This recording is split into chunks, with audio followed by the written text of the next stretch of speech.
Hala, naloka ako, guys. Ang dami kong kalukuhang experience.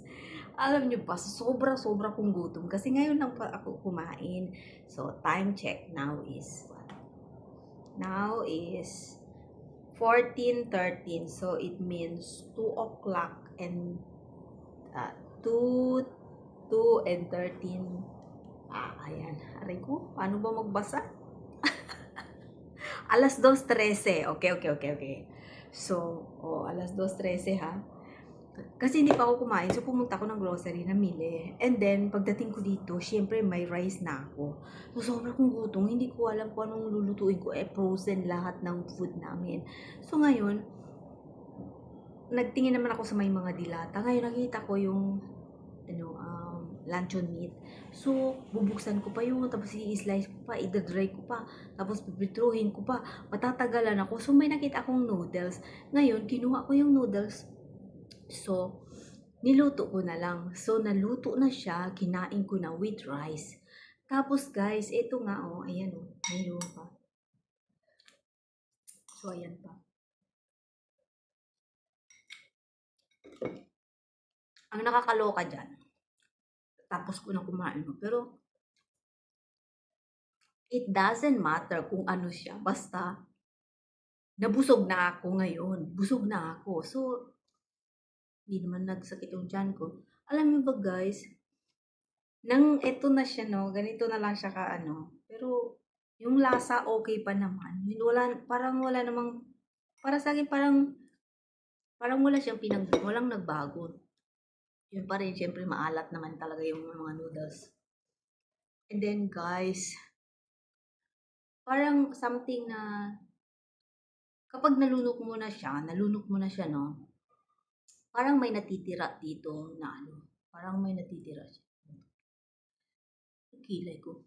So, parang siyang may natitira dito.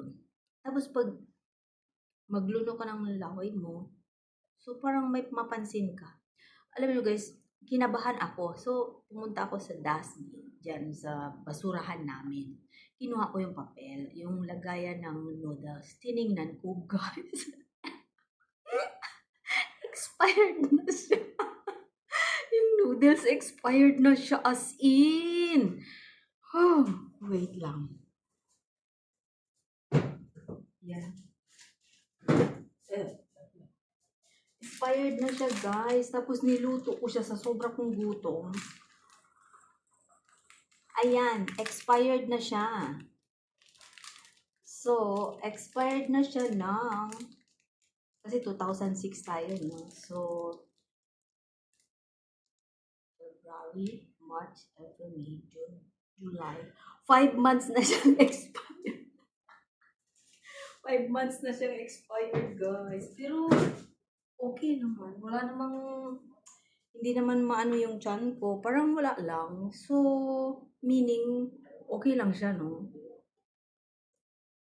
Masarap pa naman eh. Ayan kinakain ko pa nga eh. Pero, excuse me, February, March, April, May, June, July. 5 months na siyang expired.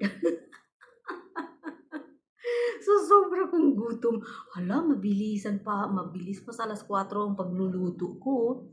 Tapos ngayon, so, kasi tuwing magluluto ako, tinitingnan ko kung expired o hindi. So, wala akong magawa. Expired na siya. Nalunok ko na siya at meron pa natira. Masarap pa naman siya. Ewan ko lang okay kaya yun? Pero wala naman akong naramdaman na baka mamaya magsisiyar ako o ano kaya. Pero parang okay yun. Bahala na, no? Huwag lang tayong ma-hospital. Pero expired. February, March, April, May, June, July. So, 5 months na siyang expired. Nakain ko yung noodles. Takot ako. Pero kailangan ko siguro bumili ng Coke.